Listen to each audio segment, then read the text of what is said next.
The NFC North is all but out of reach, so the Green Bay Packers have to find something to play for over the next month.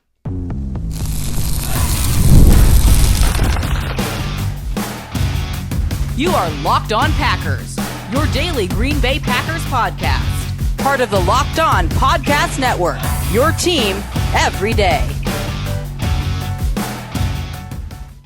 You are Locked On Packers, part of the Locked On Podcast Network, your team every day. I'm Peter Bukowski, and I cover the Packers for The Leap, a newsletter I would love for you to subscribe to. Follow me on Twitter, Peter_Bukowski. Follow the podcast on Twitter, Locked On Packers. Like us on Facebook. Subscribe to the podcast, iTunes, Spotify, Google Podcasts. Wherever you find podcasts, you'll find Locked On Packers. The number one Packers podcast on the internet, and the show for fans who know what happened. They want to know why and how, thanks to everyone who makes Locked On Packers their first listen every day, especially you Lions fans. This episode is brought to you by Prize Picks. Go to prizepicks.com/LockedOnNFL and use code LockedOnNFL, all lowercase, to win $50 instantly when you play $5. The Packers are not winning the NFC North.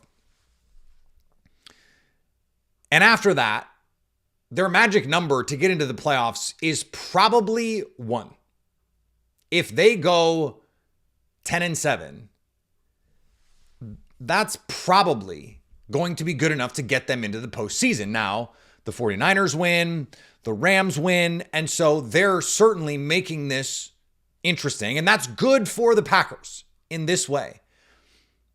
They need to use the next month as a tune-up for the postseason, because winning games will be good. They're going to want to continue to try and win games. This will all crescendo to a final game where the Packers will have to make some decisions. We'll get to that part of it in a second. There are certainly things that this team can improve upon. Like we're not saying this team is fully formed and they should just take the next month off. Like that would be silly. But I thought of this because the Packers play the Seahawks coming up off a mini bye. And the Seahawks right now look like the likely 3 seed in the NFC. The Packers, as it stands, the likely 6 seed in the NFC, which means these two teams would play a second time in Seattle in January. How much do you want to show Mike McDonald? You want to win the game, but how much do you want to show? I think for a team now whose magic number is 1, really,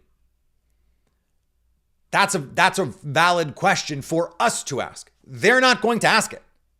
Let's be clear about this. Football teams don't think that way. And what's more, they don't think about, well, we'd rather be the 5 seed because if we're the 6 seed, then we got to play Seattle. We'd rather play Tampa or Atlanta. Or they don't think, well, if we're the 6 seed, we don't want to be the 7 seed because then we have to go play Philly or we have to go play Detroit and we don't want to do. No, they don't think that way.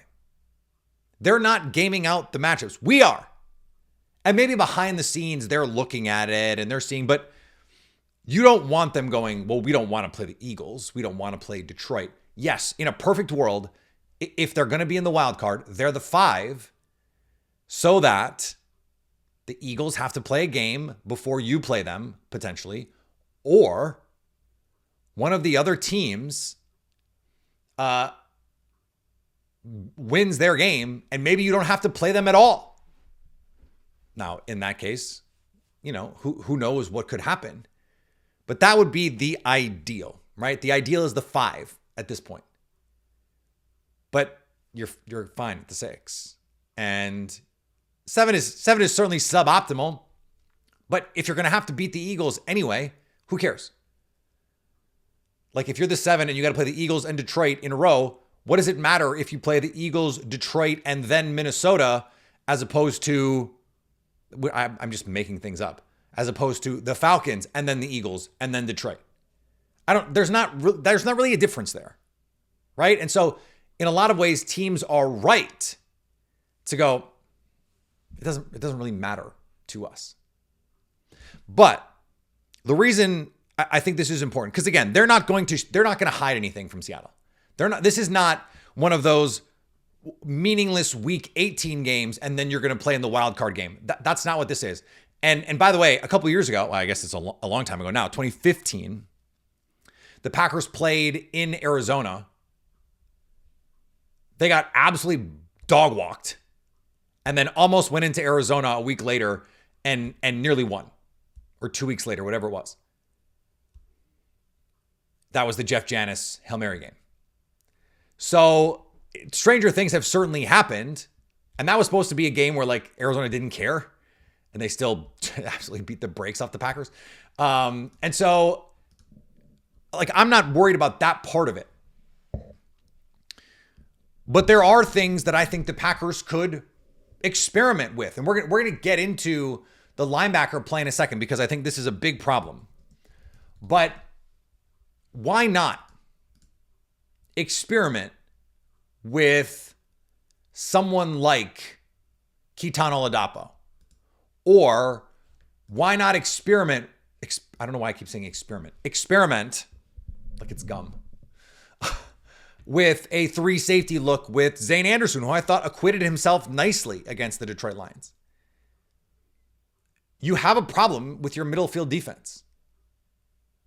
See if you can find a solution at games that, I don't want to say they don't matter, but they matter a little bit less.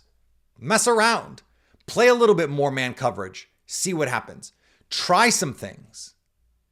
Offensively, mix in some Malik Willis stuff. Let's see some Taysom Hill packages. Just put it on tape and make teams think about preparing for it, even if it's something that I don't think is like a great idea in a vacuum.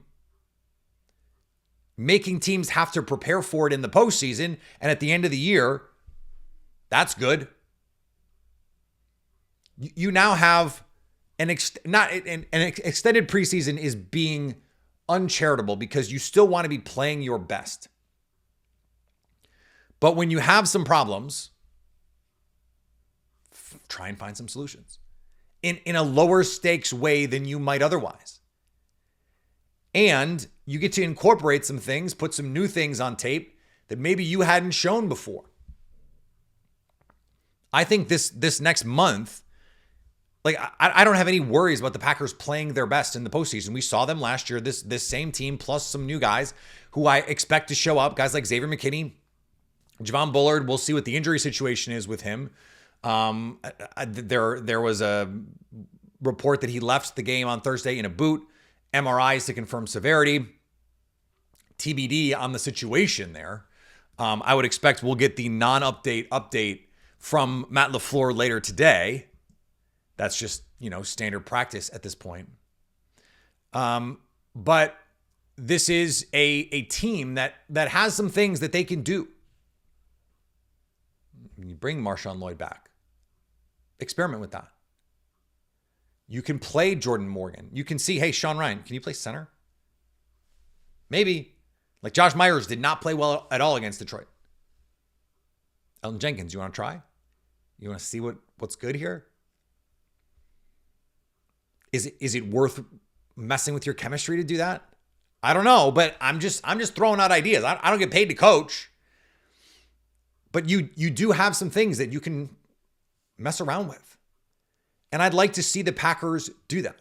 You still want to win these games. I'm not saying game plan differently, don't show stuff. Like you have a season's worth of tape. You're not going to change who you are now at this point in the season. So when whoever you play, assuming they win a game here to close and we don't get all-time craziness, the Packers will play a team who will have at least 13 games worth of tape on who they are. That's enough. Like you're not going to fundamentally and materially change your team going forward. So why not just like try a little bit of stuff? Throw it at the wall and see what sticks. Can you make something stick? Let's see. Let's see what you got. Let's see what you can do. Matt LaFleur is fun. He's creative. Come up with something. Let's see, Jeff Hafley. I know you're a wizard. Let's see what you can come up with in terms of answers. Again, in a more low stakes way. What does this defense look like if they play a little bit more man coverage? What does it look like if you don't crash so hard with your linebackers, leaving wide open spaces in behind? I'd like the Packers to find out. Let's talk more about those linebackers because it's a problem. Next on Locked On Packers. Today's episode brought to you by our friends at Hillsdale College. Time is our most precious commodity, so don't waste it scrolling through the same mind-numbing content for hours and hours. How can you spend it wisely to improve yourself? History, economics, the great works of literature, the meaning of the U.S. Constitution. Did you study those in school? Maybe you did, maybe you didn't. If you did, maybe you need a refresher. Time and technology has changed a lot of things, but they have not changed basic fundamental truths about the world and our place in it. Our sponsor, Hillsdale College, is offering more than 40 free, that's right, free online courses, including things like free market economics, the Great American Story, the rise and fall of the Roman Republic. They've got art classes, they've got music classes, all kinds of good stuff. All of Hillsdale's courses are self-paced, so you can start whenever and tune in wherever. Plus, you go deeper with readings, quizzes, discussions, or just enjoy the lectures. Go right now to hillsdale.edu/lockedon to enroll. There's no cost. It's easy to get started. That's hillsdale.edu/lockedon to register. hillsdale.edu/lockedon. Today's episode also brought to you by our friends at Prize Picks. If you love watching the game, you're going to love Prize Picks, the easiest and most exciting way to play daily fantasy. Whether it's football, basketball, or any of your favorite sports, Prize Picks makes your holiday bigger and brighter. You can win up to, get this, guys, 200 times your money.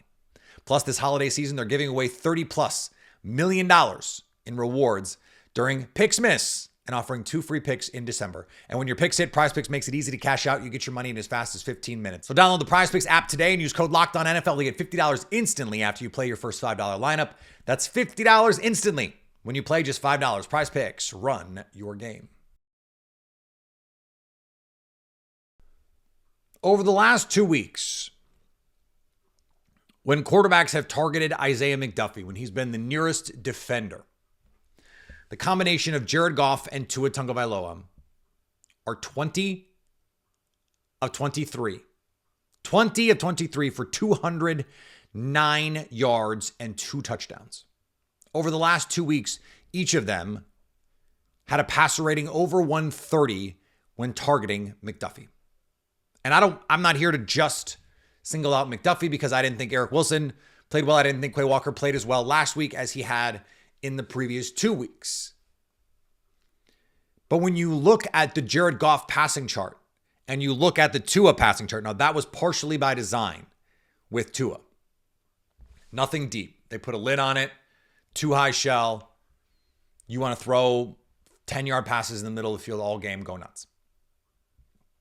That's not the plan against Jared Goff because that's just what they do. He threw dig route after dig route after dig route after dig route because the Packers linebackers are not getting sufficient depth. They're getting fooled consistently on play action fakes. And part of that is a bit by design, not that they would get fooled, but they're with Jeff Hafley, they're being encouraged, it seems, to crash hard. Joe Barry, the linebackers with Joe Barry, and this is, interesting because he was a linebackers coach. They so often were slow to react, and they were very reactive. Do I come downhill? Do I guard against the play action? What do I do? And they ended up getting caught in no man's land, and so they're 3 yards off the line of scrimmage. They're not really in a position to defend the pass, but they're also not in a position to defend the run, and so they defended no one. Now, this Packers defense, much better against the run than they have been under Joe Barry. It's not even close. This is actually an above average rush defense this year. But when you're giving up these passes in the middle of the field, that becomes problematic. Now, luckily for the Packers this week against the Seahawks, this is not a Shanahan tree offense. This is not Ben Johnson. They do attack the middle of the field, but it's not the same sort of thing. And the Seahawks cannot consistently run the ball. So you feel like that's advantageous for your matchup. But this is what I'm talking about when I'm talking about the idea of experimenting a little bit. This team can't run. Why not play some big nickel with an extra safety on the field instead of a linebacker? Why not play some big dime where you got nickel corners and the extra safety on the field? Why not try some penny? Try some different things here so that you're just seeing if you can stop a team by not playing the way that maybe you thought you were going to play coming into the season, because not having Edgerrin Cooper out there has been a huge problem. And also, let's add this, just play Edgerrin Cooper. Like, I understand Isaiah McDuffie is the guy that you trust to run your defense, but he's so limited athletically and in coverage that you're hurting your team by not just saying, Edgerrin Cooper, we're going to play through your mistakes. And yes, we'd like you to prepare a little bit harder, but don't cut off your nose to spite your face on this, because that's what it feels like the Packers are doing right now. Is they're not playing Cooper because he's not quite as prepared as they want him to be. They're trying to get him to that place. And so they're rotating him in early in games. And then once the games play out, it's obvious who the best linebacker is. And so they have to play him the rest of the way. This has been a common theme. Now, he's also been hurt. You'd like to have Jerry Alexander in this game. You'd like to make sure Evan Williams coming off a concussion. You hope he's okay. We don't know the situation with Javon Bullard, and maybe that makes all of this fraught. Maybe it's moot. Because if Javon Bullard is hurt, you're probably going to play Keyshawn Nixon in the slot. And if Jair Alexander is still hurt, then you've got Carrington Valentine and Eric Stokes who are going to play on the outside. And you don't have that flexibility with your safeties anymore, because you got to play Evan Williams at safety. You got to play Xavier McKinney at safety. I suppose you still could do some Zane Anderson in for a linebacker kind of stuff. But because you're already in a disadvantageous spot, that is just the kind of thing that coaches tend to not want to do. So maybe this is not the week. And maybe Javon Bullard's going to be out a month. We don't know what his status is as we record this on Sunday night. But they need to do something here to get this linebacker play shored up. I think Quay Walker is playing at a higher level. He's been more consistently good the last couple of weeks. It's still not great. I think 2 weeks ago he played pretty well. I at what point is it just Tyron Hopper time? I like Eric Wilson. He's a nice player. I think he's a nice sandbacker. He plays 20-30% of snaps. But if Edgerrin Cooper can't go, at what point do you need to see what Tyron Hopper can do? I think we're there. And we started to see it. I believe it was 2 weeks ago he got a little run out there. They obviously don't trust him. I mean, it's December 9th. He's a rookie, but it's December. Like by this time, Matt LaFleur loves to say, they're not rookies anymore. Once it's Halloween, you're not a rookie anymore. You got to be ready to play. They think they made some improvements at linebacker in the offseason. We got to see it. They're still going to play the Vikings, who are going to eat them up if this is the level of linebacker play that they have. The Eagles are going to eat them up. The Lions are once again going to eat them up if this is what they keep doing. And I don't know why we don't see them do what a lot of other teams are doing, and that is when you bite on that play action pass, when you watch the Vikings play defense, those linebackers will bite on a play action fake, realize it's play action. They are turning and they're doing what's called roboting. You realize it, you turn and you go hunt a crosser. It's called roboting because you're basically on autopilot. I know that they're going to try, if it's play action, they're trying to throw an in-breaker in behind me. So let me turn and go hunt. They do it in college. They do it in high school. You don't see the Packers doing it really. And I don't know if it's being taught. They might call it something else, but you don't see their linebackers consistently doing it. They go, oh crap.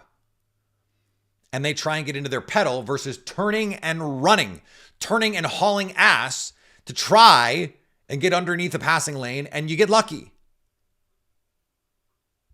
Sometimes you can get lucky, or you can just flash color and make a quarterback go, oop, not open. I got to get somewhere else. Or how about this? And this was something Devondre Campbell was really good at. He'd get fooled and then I'm going to the quarterback. I'm just going to keep going. And this is also something that we see coaches doing, where it's part of the structure of the defense where you're going, okay, if you really, and I mean really, lose your spot because you try and fill hard in the run game, just keep going. Just go see if you can wreck the pocket and mess things up. See if you can do that. I would like to see the Packers do more of that. Frankly, play Adrian Cooper and just have him do that like every play. Fill hard, and if it's a pass, play action, just keep going to the quarterback. Just keep going. Like, obviously not every time I'm being hyperbolic, but there are things that I think they can do, both personnel and schematically, that can mitigate some of these issues. They have the perfect opportunity to try, to see what they can do. Doing nothing is not an option. Like, these guys are not going to get better in the case of Adrian Cooper if he doesn't play, or in the case of someone like Isaiah McDuffie, if you keep putting him in the same positions over and over again. It's just not going to work. It's just not. And teams know the book is out. You can attack these linebackers. Every team is going to do it. And so you have to have a counter. Jeff Hafley, this is what you were brought here for. Anthony Campanile, the new linebackers coach, this is what you were brought here for. Let's see what you got. Let's see what you got. All right, let's talk about the NFC North. The NFC North. We'll do that next on Locked On Packers. Today's episode brought to you by our friends at FanDuel.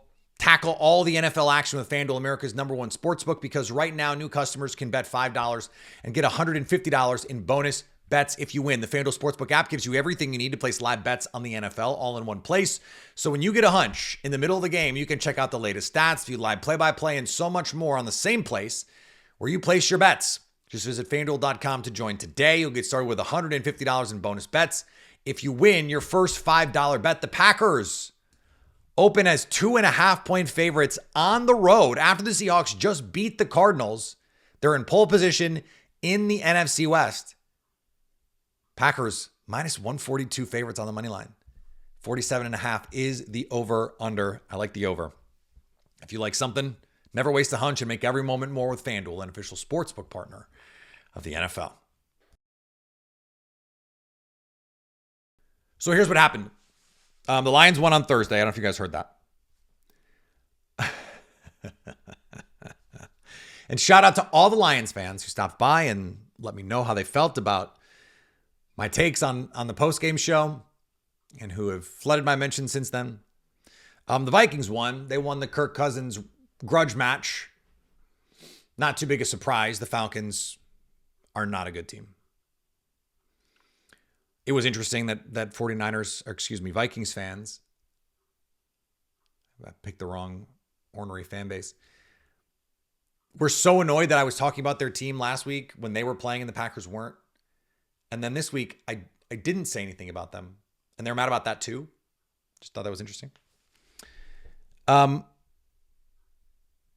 So this goes back to our original premise here. The NFC North is toast. And even catching the Vikings at this point, it's 2 games. You're probably not going to do that either. Now, you want to beat the Vikings. Let's be clear. You want to beat the Vikings. You want to beat the Bears if you can. These Seattle and New Orleans games, looks like it's going to be Spencer Rattler in the Saints game. You got to think that's a win. If you can get to 12, you're going to give yourself a shot at the 5. You might have to get to 13, which is crazy to get the 5 seed. Given where the Vikings are already, you might have to get. Their schedule is not easy, but it's not hard either. There is a point now where it's like, okay, well, the Lions, given their schedule, would you rather have the Lions lose to the Vikings and there's a real scenario where that's a thing and the Lions end up the 5 seed. Like this is not out of the realm of possibilities. You're probably not going to catch either of those teams, but you give yourself a shot at it. This is all really an end run around football talk because I want to talk about the fan base for a second. And I had a follower on Twitter bring this up to me. Because I was going, what is the deal with Lions fans? Like, why are they so mad? Why are they so? I understand why they're a little chesty right now. After 100 years of foolishness, they finally have a good team and they don't know how to act. That I understand to a point. But what is the antipathy? Where does that stem from? And I realized I'm asking the wrong question. It's not why do Lions fans hate the Packers and their fans. It's why don't the Packers hate the Lions? And the reason I thought that was interesting is because the very question, in a way, should be obvious. They're division rivals, but they're not. They're not, and they haven't been really since I've been alive. So if you're a 30-something Packer fan, for instance, if you're anything less, well, frankly, if you're a 60-something Packer fan, you've never been afraid of the Detroit Lions. Never. It's never been something you've worried about. Like, there have been years when the Bears have been really good. The Bears went to the Super Bowl in the mid-2000s. The Lions have been just the doorstep of the league. Not the doorstep, the doorstop.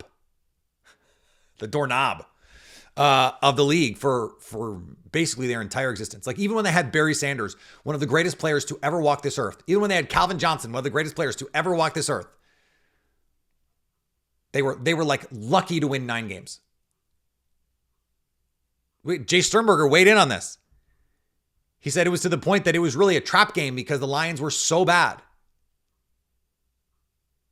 So, of course, Lions fans hate the Packers. They beat them forever. If you're a Lions fan over the age of 3, you do not know a world where they're rivals. You have to be like my daughter's age, so 18 months, to see a rivalry here.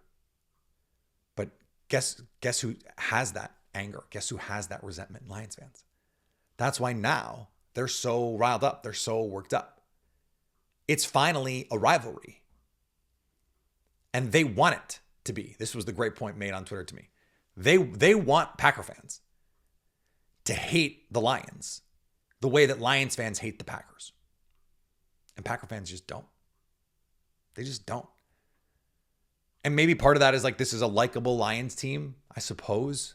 Though it should be pointed out that Kirby Joseph is a dirty player. And I'm not just saying that as a biased Packers homer host, like a reputation in the league. There's a reason Tucker Kraft talked about wanting to put hands on Kirby Joseph. That he talked about hurting a couple of his, he said, hurt some of my guys. Tore Tyler Higbee's ACL on a low hit where he ducked his head. Really bad form, dangerous play. Tore TJ Hawkinson's ACL, same kind of deal. And tried to go at Tucker Kraft's feet. Ducked head, low. I know it's hard to tackle tight ends, but you can't duck the head, can't lead with the crown. This is a safety problem with both of the Detroit guys.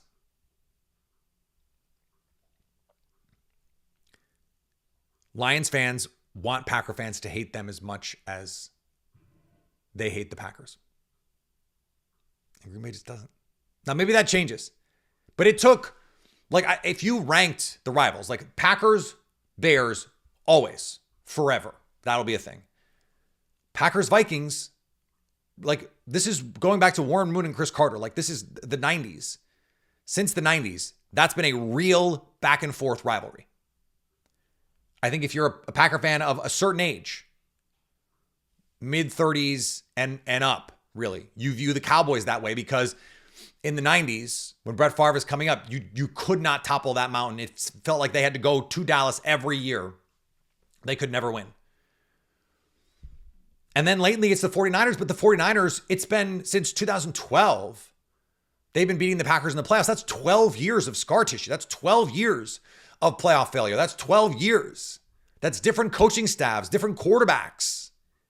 It takes time to build up those relationships. And right now, the relationship that most Packer fans have with the Lions is when they look at Detroit and they see that blue and silver, they see little brother. And it's going to take a while for little brother to grow up. It doesn't just happen in a game or a season or two. Just doesn't. And I know Lions fans are going to come at me. Look at Dan Campbell's record versus Matt LaFleur. Okay. It's been 3 years. It's been 3 years, and one of those years was with a disengaged Aaron Rodgers. It's hard to even count that. He's a Jets quarterback. What, you expect the Jets quarterback to win? So, we'll see. Maybe it's a real rivalry. But they got a long way to go. So do the Packers, if they want to win the Super Bowl. Plenty to talk about this week. And may have another special guest coming on this week. Maybe a recurring special guest coming on the rest of the season. We'll see. Follow me on Twitter, Peter_Bukowski. Follow the podcast on Twitter, Locked On Packers. Blue Sky for me and the podcast. We're there. YouTube live after the game. We'll be there live after this game. A bunch of primetime games coming up. A lot of fun to be had as the Packers push toward the playoffs. We're going to see you in January. How long? Is it going to be February? I guess we'll see. You'll have to wait and find out. In the meantime, stay Locked On Packers.